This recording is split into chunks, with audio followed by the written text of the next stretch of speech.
Hi hello dear students.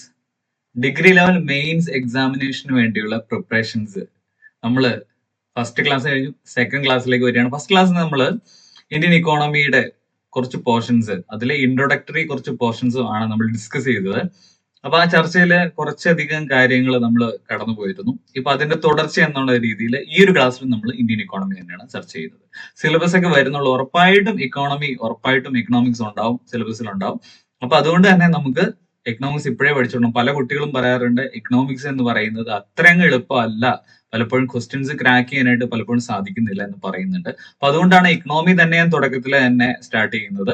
അതുകൊണ്ട് നമുക്ക് രണ്ടാമത്തെ ക്ലാസ്സിലേക്ക് പോകാം, അധികം സമയം കളയാതെ. സോ ഈ ക്ലാസ് നമ്മൾ ഡിസ്കസ് ചെയ്യാൻ പോകുന്നത് സെക്ടേഴ്സ് ഓഫ് ഇക്കോണമി, അതുപോലെ തന്നെ ടൈപ്സ് ഓഫ് ഇക്കണോമീസ്, അതുപോലെ തന്നെ public sector, private sector, joint sector, ഇതൊക്കെ എന്താണ് ഉദ്ദേശിക്കുന്നത് എന്നാണ് നമ്മൾ ചർച്ച ചെയ്ത് പോകുന്നത്. So sectors of economy.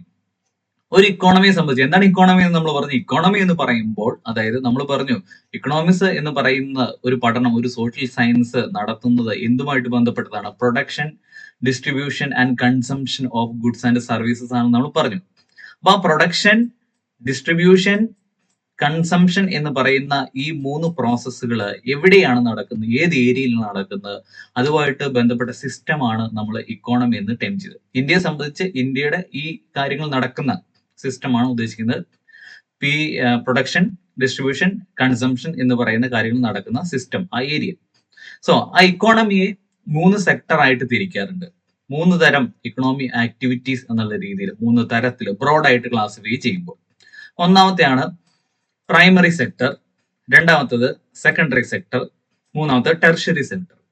അപ്പൊ നിങ്ങൾ മനസ്സിലാക്കുക, പ്രൈമറി എന്ന് കേൾക്കുമ്പോൾ തന്നെ ആദ്യത്തെ സെക്ടറാണ്. അവിടെ എന്താണ് ചെയ്യുന്നത്? നാച്ചുറൽ റിസോഴ്സുകൾ, നമുക്ക് പലതരത്തിലുള്ള നാച്ചുറൽ റിസോഴ്സുകൾ ഉണ്ട്. ഉദാഹരണം പറയുകയാണെന്നുണ്ടെങ്കിൽ ധാതുക്കൾ കിട്ടുന്നുണ്ട്, അതുപോലെ തന്നെ മെറ്റൽസ് കിട്ടുന്നത് പോലെ തന്നെ ഫോറസ്റ്റിൽ നിന്ന് കിട്ടുന്ന വിഭവങ്ങളുണ്ട്. അപ്പൊ ഇതൊക്കെ ഏതും ആയിക്കോട്ടെ, അത്തരം വിഭവങ്ങളെ, നാച്ചുറൽ റിസോഴ്സ് ഡയറക്ട്ലി യൂസ് ചെയ്യുന്ന സെക്ടറിനെയാണ് പ്രൈമറി സെക്ടർ എന്ന് പറയുന്നത്. Direct use of natural resources ആണ് ഇവിടെ പ്രൈമറി സെക്ടറിൽ സംഭവിക്കുന്നത്. ഉദാഹരണം പറയുകയാണെന്നുണ്ടെങ്കിൽ, സാധാരണ എല്ലാവരുടെ മനസ്സിലേക്ക് അഗ്രികൾച്ചർ മാത്രമാണ് കടന്നു വരാറ്. പക്ഷേ forestry, fishing, fuels, metals, minerals, ഇതൊക്കെ എന്തിനാണ്? പ്രൈമറി സെക്ടറിലാണ് വരുന്നത്. പക്ഷെ ഇതുമായിട്ട് ബന്ധപ്പെട്ട മാനുഫാക്ചറിങ്, എന്തെങ്കിലും നിർമ്മാണ പ്രവർത്തനങ്ങൾ നടക്കുകയാണെന്നുണ്ടെങ്കിൽ ഏത് സെക്ടറിലാണ്? അത് സെക്കൻഡറി സെക്ടറാണ് വരുന്നത്. അപ്പൊ സെക്കൻഡറി സെക്ടർ എന്ന് പറയുന്ന ഒരു സെക്ടർ കൂടിയുണ്ട്. അവിടെ എന്താണ് സംഭവിക്കുന്നത്? ഇതൊരു മാനുഫാക്ചറിങ് സെക്ടർ ആണെന്ന് പറയും. അവിടെ എന്താ ചെയ്യുന്നത്? പ്രൈമറി സെക്ടറിൽ നിന്ന് നമുക്ക് കുറേയധികം പ്രൊഡ്യൂസുകൾ ലഭിച്ചു. ആ പ്രൊഡ്യൂസുകളെ റോ മെറ്റീരിയൽസ് ആയിട്ട് ഉപയോഗിക്കുന്നെങ്കിൽ അത്തരം സെക്ടറുകളെയാണ് റോ മെറ്റീരിയൽസ് എന്ന് പറയുന്നത്. സെക്കൻഡറി സെക്ടറിനെ സംബന്ധിച്ച് പ്രൈമറി സെക്ടറിൽ നിന്ന് കിട്ടുന്ന പ്രൊഡ്യൂസ് ആയിരിക്കും. അത്തരം സെക്ടറാണ് സെക്കൻഡറി സെക്ടർ എന്ന് പറയുന്നത്. ഇതിന് മറ്റൊരു പേരിൽ കൂടി നമ്മൾ പറയാറുണ്ട്. എന്താണ് ആ പേര്?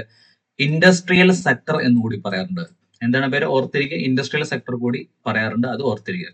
ഉദാഹരണം, ബ്രെഡ് മേക്ക് ചെയ്യുന്നത്, ബിസ്ക്കറ്റ് മേക്ക് ചെയ്യുന്നത്, കേക്ക് ഉണ്ടാക്കുന്നത്, ഓട്ടോമൊബൈൽസ്, ടെക്സ്റ്റൈൽ ഇൻഡസ്ട്രീസ്, ഈ ഇൻഡസ്ട്രീസ് വരുന്നത് എല്ലാം എന്താണ്? സെക്കൻഡറി സെക്ടറിലാണ്. ഇപ്പൊ നോക്കിയേ, പ്രൈമറി സെക്ടർ ഉണ്ട്, സെക്കൻഡറി സെക്ടർ ഉണ്ട്. ഈ 2 സെക്ടറിലും നമ്മൾ ഗുഡ്സിനെ സംബന്ധിച്ചാണ് നമ്മൾ പറഞ്ഞത്. ഗുഡ്സിനെ സംബന്ധിക്കുന്ന സെക്ടറാണ് ഗുഡ്സ്. ഗുഡ്സ് എന്ന് പറയുമ്പോൾ സാധനങ്ങൾ. അവിടെ എന്താണ്? നമുക്ക് ആ സാധനം എന്ന് പറയുന്നത് അതെന്തും ആയിക്കോട്ടെ, അത് തൊട്ട് നോക്കാൻ പറ്റുന്നുണ്ട്, ടാൻജിബിൾ ആണെന്ന് പറയും. തൊട്ട് നോക്കാൻ പറ്റുന്നു, അനുഭവിച്ച് അത് ഇന്ന വസ്തുവാണ്, അതിന്റെ രൂപം നമുക്ക് അറിയാൻ പറ്റുന്നത്. അത്തരം കാര്യങ്ങളെ സംബന്ധിച്ചാണ് നമ്മൾ പ്രൈമറി സെക്ടറിലും സെക്കൻഡറി സെക്ടറിലും ഡീൽ ചെയ്തത്. പക്ഷെ പ്രൈമറി സെക്ടറിൽ എന്താണ്? ഡയറക്ട്ലി തന്നെ നാച്ചുറൽ റിസോഴ്സ് യൂസ് ചെയ്യുന്നു. സെക്കൻഡറി സെക്ടറിൽ ഈ പ്രൈമറി സെക്ടറിന്റെ പ്രൊഡ്യൂസ് എടുത്തിട്ട് റോ മെറ്റീരിയൽ ആക്കുന്നു. അങ്ങനെ സെക്കൻഡറി സെക്ടർ വരുന്നു. Okay, then coming to tertiary sector. ഞാൻ ഇപ്പോൾ പറഞ്ഞ ഗുഡ്സ് അല്ല ഇവിടെ പ്രൈമറി സെക്ടറിൽ ഡീൽ ചെയ്യുന്നത്, സർവീസസുകളാണ്, സേവനങ്ങളാണ്. സർവീസസ് ആണ് ഡീൽ ചെയ്യുന്നത്. അപ്പൊ സർവീസസ് എന്ന് പറയുമ്പോൾ ഈ ഗുഡ്സുമായിട്ട് എന്താ വ്യത്യാസം? ഗുഡ്സ് എന്ന് പറയുമ്പോൾ നമുക്ക് തൊട്ട് നോക്കി അതിന്റെ രൂപം മനസ്സിലാക്കാൻ സാധിക്കുന്ന, അനുഭവിക്കാൻ പറ്റുന്നുണ്ടെങ്കിൽ, ഇവിടെ ഒരു ആശയപരമായിട്ട് മാത്രം നമുക്ക് മനസ്സിലാക്കാൻ സാധിക്കില്ല, ഇൻടാഞ്ചിബിൾ ആണ്. സർവീസസ് എന്ന് പറയുമ്പോൾ ഇൻടാഞ്ചിബിൾ ആണ്. അപ്പൊ ഗുഡ്സിനെ സർവീസസിനെ ചേർത്തിട്ട് നമ്മൾ പ്രോഡക്റ്റ് എന്ന് പറയുന്നത്.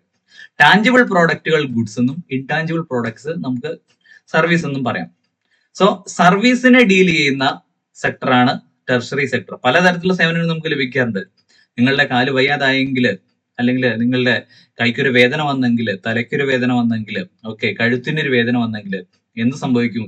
നിങ്ങൾ ആശുപത്രിയിൽ പോയാൽ മതിയാകും. ആശുപത്രിയിൽ പോകാൻ, ഹോസ്പിറ്റലിൽ പോകാനായിട്ട് അവിടെ ഒരു ഹോസ്പിറ്റൽ സേവനം നിങ്ങൾ സ്വീകരിക്കുന്നു. ഡോക്ടറെ കാണുന്നു, മരുന്ന് വാങ്ങുന്നു, ആ രീതിയിലുള്ള സേവനങ്ങൾ സ്വീകരിക്കുന്നു. പഠിക്കുന്നതും ഒരു എഡ്യൂക്കേഷൻ എന്ന് പറയുന്നത് ഒരു സർവീസിൽ പെടുന്നു. ബാങ്കിങ് ഒരു സർവീസിൽ പെടുന്നു. ഇൻഷുറൻസ് സേവനം, ട്രാൻസ്പോർട്ടേഷൻ, അതുപോലെ തന്നെ ടൂറിസം, ഇതെല്ലാം സേവനങ്ങളാണ്. അതൊരു വസ്തു അല്ല. അപ്പോൾ ഇൻടാഞ്ചിബിൾ ആയിട്ടുള്ള സേവനങ്ങൾ നിങ്ങൾ ഡീൽ ചെയ്യുന്നതാണ് ടെർഷറി സെക്ടർ എന്ന് പറയുന്നത്. അതിന് സർവീസ് സെക്ടർ എന്ന് കൂടി പറയാറുണ്ട് ടെർഷറി സെക്ടറിന്. അപ്പോൾ പ്രൈമറി സെക്ടർ എന്ന് വെച്ചാൽ മറ്റൊന്നും നിങ്ങൾ വിചാരിക്കേണ്ട, നേരെ തന്നെ വിചാരിക്കുക അവിടെ അഗ്രികൾച്ചർ ഉൾപ്പെടെയുള്ള നാച്ചുറൽ റിസോഴ്സിന് ഡയറക്ട്ലി യൂസ് ചെയ്യുകയാണ്.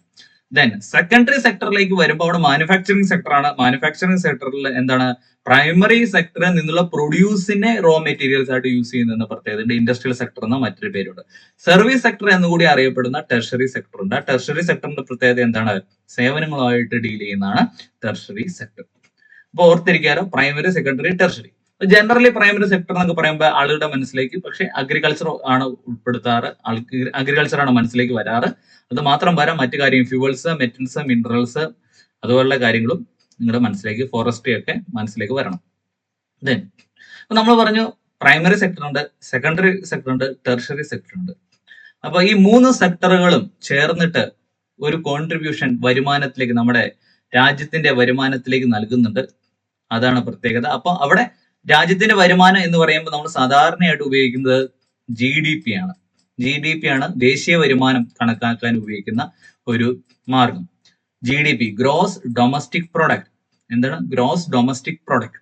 ഗ്രോസ് എന്ന് വെച്ചാൽ ടോട്ടൽ എന്നാണ് ഉദ്ദേശിക്കുന്നത്. ഡൊമസ്റ്റിക് എന്ന് വെച്ചാൽ within the boundaries of a nation using its own capital. ഒരു രാജ്യത്തിന്റെ അതിരുകൾക്കുള്ളിൽ സ്വന്തം ക്യാപിറ്റൽ ഉപയോഗിച്ച്, ക്യാപിറ്റൽ എന്താണെന്നൊക്കെ നമ്മൾ നേരത്തെ പറഞ്ഞിരുന്നു.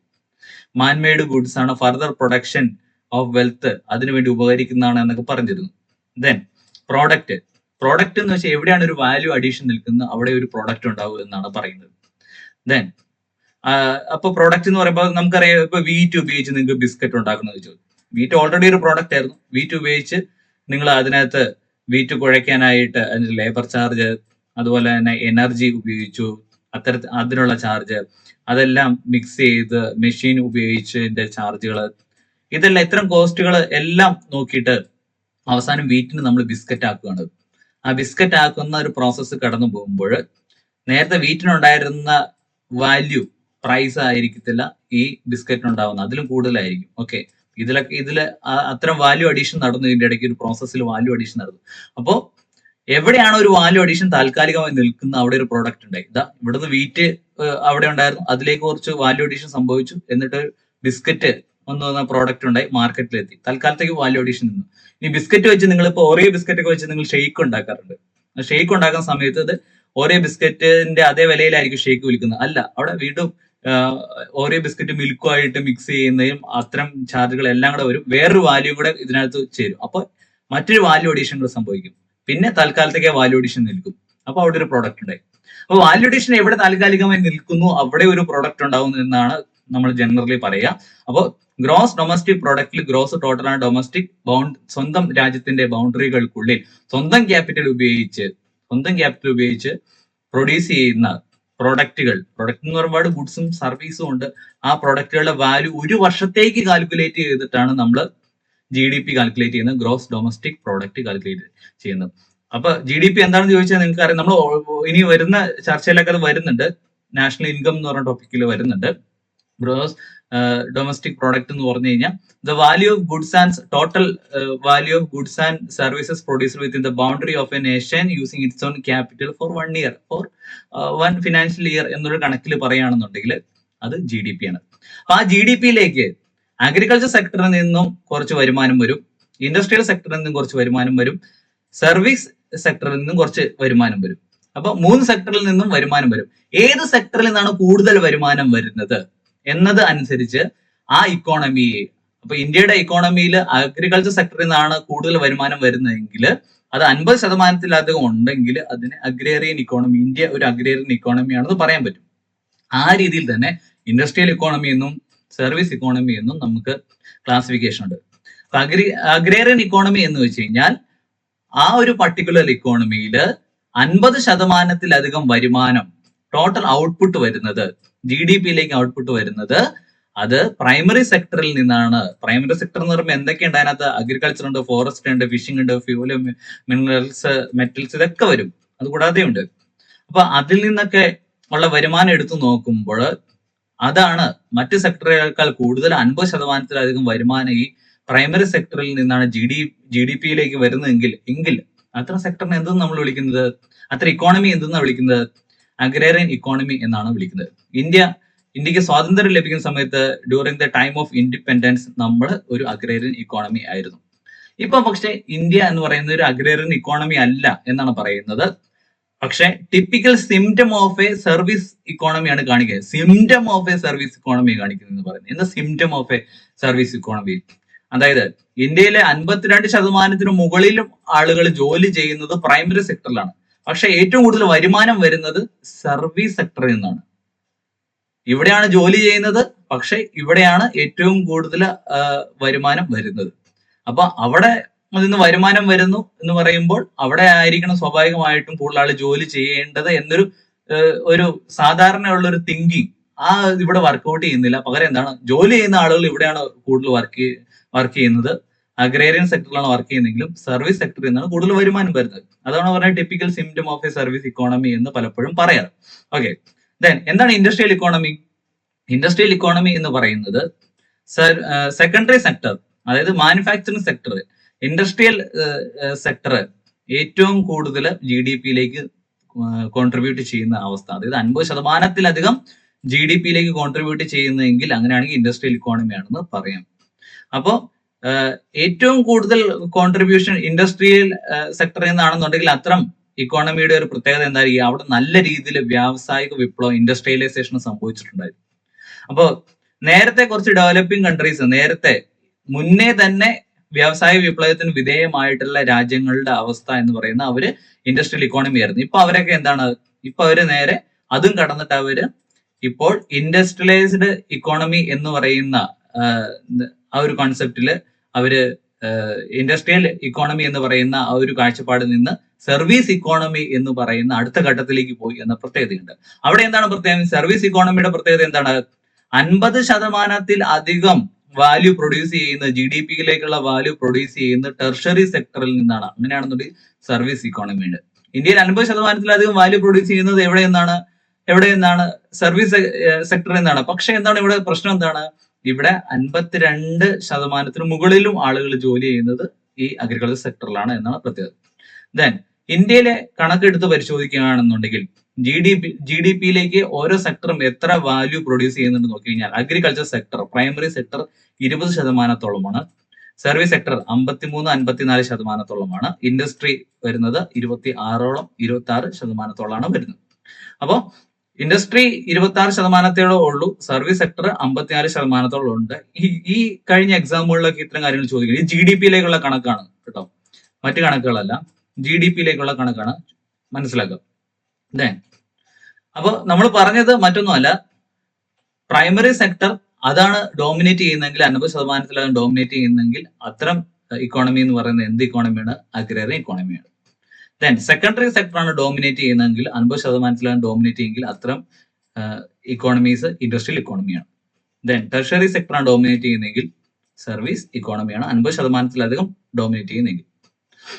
അത് വാല്യൂ പ്രൊഡ്യൂസ് ചെയ്യുന്ന കാര്യത്തിലാണ് കേട്ടോ, ജി ഡി പിയിലേക്ക് എത്ര വാല്യൂ പ്രൊഡ്യൂസ് ചെയ്യുന്നുണ്ട് എന്ന രീതിയിലാണ്, അല്ലാതെ നമ്പർ ഓഫ് ആളുകൾ എവിടെയാണ് എന്ന രീതിയിലല്ല.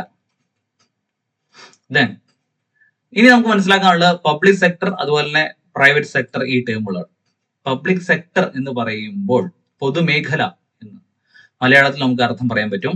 ബിസിനസ് എന്റർപ്രൈസുകൾ ഓൺ ചെയ്തിരിക്കുന്നത്, മാനേജ് ചെയ്യുന്നത് ആരാണ്? ഗവൺമെന്റ് ആണ്. ഗവൺമെന്റ് ഉടമസ്ഥതയിൽ ഗവൺമെന്റ് തന്നെ മാനേജ് ചെയ്യുന്നു പബ്ലിക് സെക്ടർ, അത്തരം കമ്പനികൾ. ദെൻ ഇവിടെ ഒരു പ്രത്യേകത എന്ന് പറയുന്നത് either fully or partly owned by the centre or state. ഇവിടെ കേന്ദ്ര ഗവൺമെന്റോ സ്റ്റേറ്റ് ഗവൺമെന്റോ അവരുടെ ഓണർഷിപ്പിലുള്ള സെക്ടറാണ്, സ്ഥാപനങ്ങളാണ് പബ്ലിക് സെക്ടറിൽ വരിക. ഇതിനുവേണ്ടി ചിലപ്പോൾ ഓരോ സെപ്പറേറ്റ് മിനിസ്ട്രി ഒക്കെ ഉണ്ടായെന്ന് വരാം. അതുപോലെ തന്നെ some of the public sector organisations are set up by special act of parliament. ഒരു പ്രത്യേക പാർലമെന്റ് നിയമം കൊണ്ടുവന്ന് വരെ ചില സ്ഥാപനങ്ങൾ പബ്ലിക് സെക്ടറിൽ കൊണ്ടുവരാം. ഓക്കെ. ദെൻ പ്രൈവറ്റ് സെക്ടറിനെ പറയുമ്പോൾ അവിടെ ആരാണ് ഓണർഷിപ്പ്, അതുപോലെ ആരാണ് മാനേജ് ചെയ്യുന്നത്, ആരാണ് കൺട്രോൾ ചെയ്യുന്നത്? ഇൻഡിവിജ്വൽസ് ആയിരിക്കും, പ്രൈവറ്റ് കമ്പനികളാകാം, അവർ മാനേജ് ചെയ്യുന്നു. പക്ഷെ എന്താണ്, ഒരു രാജ്യത്തിന്റെ പ്രോഗ്രസിനും ഡെവലപ്മെന്റിനും വേണ്ടി രണ്ടും രണ്ടും എന്ന് പറയുമ്പോൾ പബ്ലിക് സെക്ടർ ആവശ്യമാണ്, പ്രൈവറ്റ് സെക്ടർ രണ്ടും അനിവാര്യമാണ് എന്നാണ് പ്രത്യേകത. ജോയിന്റ് സെക്ടർ എന്ന് പറയുന്ന ഒരു ടേം ഉണ്ട്. അവിടെ പ്രത്യേകത എന്ന് പറയുന്നത് ഓണർഷിപ്പും അതുപോലെ തന്നെ കൺട്രോളും ഇത് പബ്ലിക് സെക്ടർ ഏജൻസീസ് അതിനോടൊപ്പം തന്നെ പ്രൈവറ്റ് സെക്ടർ ഗ്രൂപ്പും ഉണ്ടായിരിക്കും എന്ന പ്രത്യേകത. രണ്ടുപേരും ചേർന്നിട്ടായിരിക്കും ഒരു കാര്യം നടപ്പിലാക്കുക. സോ അതുകൊണ്ട് അത്തരം സ്ഥാപനങ്ങളാണെന്നുണ്ടെങ്കിൽ, അത്തരം വെഞ്ചേഴ്സ് ആണെന്നുണ്ടെങ്കിൽ ജോയിന്റ് സെക്ടറിലാണ് വരുന്നത്. ഇനി പബ്ലിക് സെക്ടറിന് അതുപോലെ തന്നെ പ്രൈവറ്റ് സെക്ടർ, ജോയിന്റ് സെക്ടർ എന്താണ് അവരുടെ മെറിറ്റുകൾ, ഡിമെറിറ്റ് എന്നൊക്കെ അറിയണം. പബ്ലിക് സെക്ടറിന്റെ പ്രത്യേകത എന്താണ്? എക്കണോമിക് ഡെവലപ്മെന്റിന് അത്യാവശ്യം ഇത് പബ്ലിക് സെക്ടർ അത്യാവശ്യമാണ്. No consumer exploitation. ഒരു രാജ്യത്തിന്റെ എക്കണോമിക് ഡെവലപ്മെന്റ് എന്ന് പറയുമ്പോൾ അവിടെ അവരുടെ ഇൻകം കൂടിയാൽ മാത്രം പോരാ, അവരുടെ ജീവിത നിലവാരം കൂടി മെച്ചപ്പെടണം. ഇൻകം മാത്രം കൂടി നമ്മൾ സാധാരണ ഗ്രോത്ത് എന്ന് പറയുന്നത്. അപ്പോൾ ഒരു കൺസ്യൂമർ എക്സ്പ്ലോയിറ്റേഷൻ, അതായത് ഇവിടെ പബ്ലിക് സെക്ടർ ഉണ്ടാക്കുന്നതിൽ അവർ മായം ചേർക്കാനോ അല്ലെങ്കിൽ അവർ ചൂഷണം ചെയ്യാനോ ഒന്നും അവർ ശ്രമിക്കാറില്ല. ഗവൺമെന്റിന്റെ തന്നെയാണ്, ഗവൺമെന്റിന്റെ ജനങ്ങളെ തന്നെ ചൂഷണം ചെയ്യാൻ ഒരിക്കലും ശ്രമിക്കില്ല.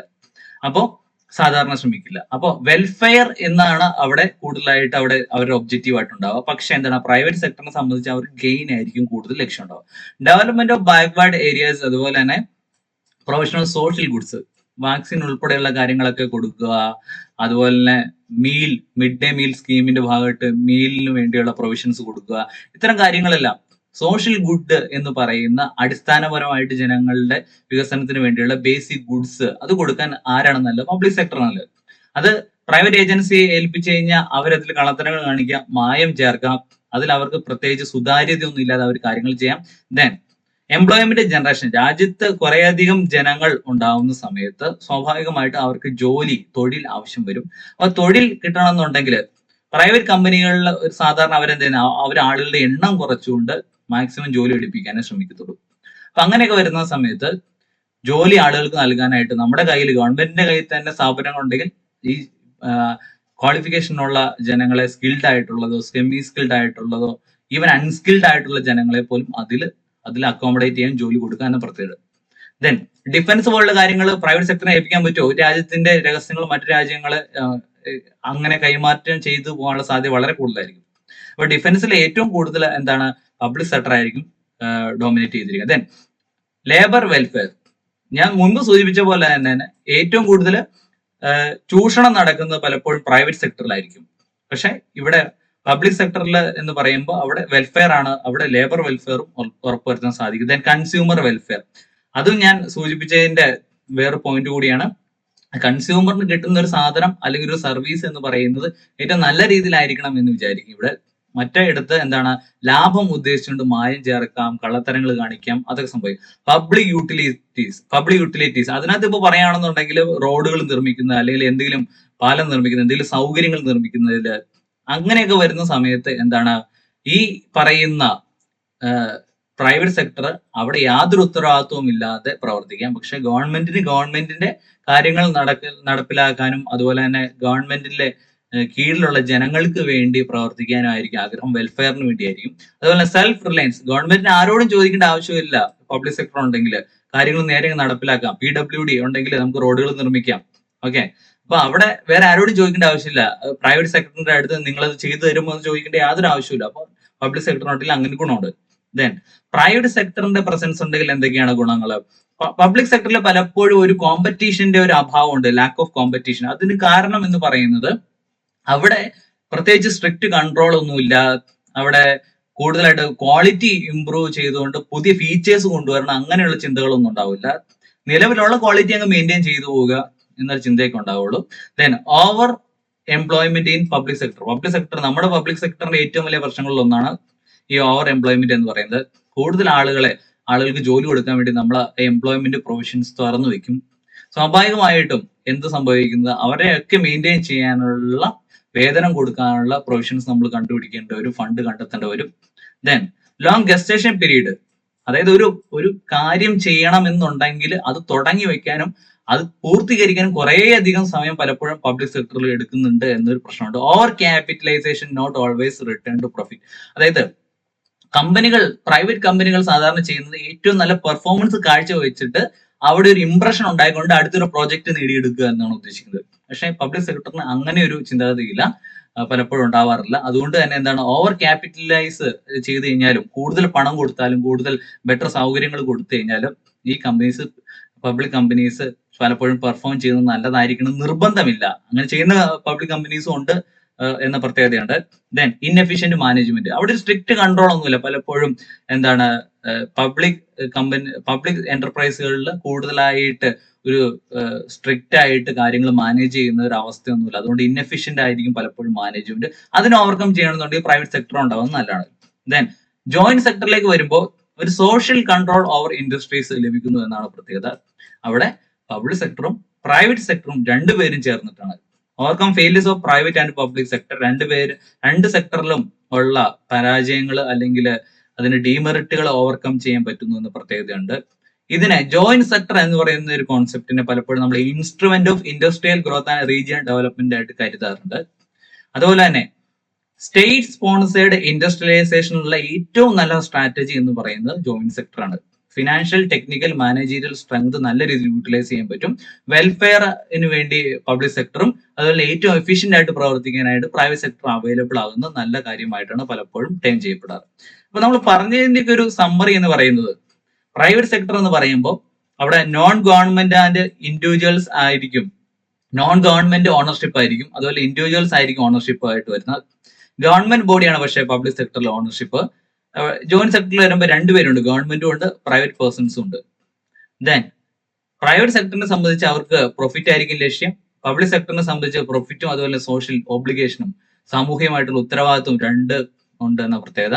അതുപോലെ ജോയിന്റ് സെക്ടറിൽ വരുമ്പോഴും പ്രോഫിറ്റും ഉണ്ട് സോഷ്യൽ ഒബ്ലിഗേഷനും ഉണ്ട്, രണ്ടും ഉണ്ട്. പക്ഷെ ഈ പബ്ലിക് സെക്ടറിൽ ഒരു കാര്യം എന്ന് പറയുന്നത് പ്രോഫിറ്റിന് അത്രയൊന്നും കണ്ട് പ്രാധാന്യം ഉണ്ടാവില്ല, കൂടുതലും സോഷ്യൽ ഒബ്ലിഗേഷൻ ആയിരിക്കും അവരുടെ ലക്ഷ്യം. ദെൻ മാനേജ്മെന്റ് നോക്കുകയാണെന്നുണ്ടെങ്കിൽ പ്രൈവറ്റ് സെക്ടറിൽ ആരായിരിക്കും, പ്രൈവറ്റ് പേഴ്സൺസ് ആയിരിക്കും, അവർ സ്വന്തമായിട്ട് തന്നെ എസ്റ്റാബ്ലിഷ് ചെയ്തിരിക്കുന്ന കമ്പനി ആയിരിക്കും. പബ്ലിക് സെക്ടർ എന്ന് പറയുമ്പോൾ ഗവൺമെന്റ് നോമിനീസ് ആയിരിക്കും അവിടെ മാനേജ് ചെയ്യുന്നത്. ജോയിന്റ് സെക്ടറിൽ വരുമ്പോൾ ഒരു ബോർഡ് ഓഫ് ഡയറക്ടേഴ്സ് ഉണ്ടായിരിക്കും, അത് രണ്ട് സൈഡിൽ നിന്ന് റെപ്രസെന്റ് ചെയ്ത് പ്രൈവറ്റ് സെക്ടറിനെയും പബ്ലിക് സെക്ടറിനെയും രണ്ട് സൈഡിനെ റെപ്രസെന്റ് ചെയ്തായിരിക്കും ഉണ്ടാവുക. ദെൻ എങ്ങനെ കോമ്പീറ്റൻസി പ്രൊഡക്ടിവിറ്റി പരിശോധിക്കുകയാണെന്നുണ്ടെങ്കിൽ ഏറ്റവും നല്ല മികവ് കാണിക്കുന്നത് എന്താണ്, പ്രൈവറ്റ് സെക്ടർ ആയിരിക്കും പൊതുവെ. പക്ഷെ പബ്ലിക് സെക്ടറിലും ജോയിന്റ് സെക്ടറിലും പൊതുവെ മോഡറേറ്റ് ആണ് എന്നാണ് പറയുന്നത്. അക്കൗണ്ടബിലിറ്റി, ലയബിലിറ്റി, എന്തെങ്കിലും പ്രശ്നങ്ങൾ ഉണ്ടായിക്കഴിഞ്ഞാൽ, ബുദ്ധിമുട്ടുകൾ ഉണ്ടായിക്കഴിഞ്ഞാൽ അതിന്റെ ഉത്തരവാദിത്തം പ്രൈവറ്റ് സെക്ടറിലാണെങ്കിൽ ഓണർ സ്വയം ഏറ്റെടുക്കും, പബ്ലിക് സെക്ടറാണെങ്കിൽ ഗവൺമെന്റ് ഏറ്റെടുക്കണം, ജോയിന്റ് സെക്ടറാണെങ്കിൽ ഇൻവോൾവ് ആയിട്ട് രണ്ട് പാർട്ടീസും ഏറ്റെടുക്കണം. ഇപ്പോൾ ഉള്ള ഒരു അവസ്ഥ നോക്കുകയാണെന്നുണ്ടെങ്കിൽ, ഇപ്പോൾ ഇന്ത്യയിലുള്ള അവസ്ഥ നോക്കുകയാണെന്നുണ്ടെങ്കിൽ പ്രൈവറ്റ് സെക്ടറിനെ സംബന്ധിച്ച് കുറേയധികം ഓപ്പൺ അതുപോലെ ലിബറൽ പെർമിഷൻസ് കൊടുത്തിട്ടുണ്ട്. പല സെക്ടറിലും അവർക്ക് ഇൻവോൾവ് ചെയ്യാനായിട്ട് അവസരങ്ങൾ കൊടുത്തിട്ടുണ്ട്. പബ്ലിക് സെക്ടർ പക്ഷെ ഇപ്പൊ കുറച്ച് നാളായിട്ട് കുറച്ച് സെക്ടറിലേക്ക് ഒതുങ്ങി പോയിട്ടുണ്ട്. ഡിഫൻസ്, ന്യൂക്ലിയർ, പവർ, റെയിൽവേസ് അങ്ങനെ ഒതുങ്ങി പോയിട്ടുണ്ട്. ജോയിന്റ് സെക്ടറും അതുപോലെ കുറേയധികം കൂടുതൽ ഓപ്പണിങ്സ് അവർക്ക് ലഭിച്ചിട്ടുണ്ട്. കൂടുതൽ സെക്ടേഴ്സിൽ അവർ ഇൻക്ലൂഡ് ചെയ്തിട്ടുണ്ട്. Banking, insurance, airline, housing, petrol chemicals, ഇതിലൊക്കെ ജോയിന്റ് സെക്ടറിനെ ഇൻക്ലൂഡ് ചെയ്തിട്ടുണ്ട്. സോ ഈ ഒരു ഇന്ത്യൻ ഇക്കോണമി ക്ലാസ് യൂസ്ഫുൾ ആയെന്ന് വിചാരിക്കുന്നു. വീണ്ടും അടുത്ത ക്ലാസ്സിൽ കാണാം. Thank you.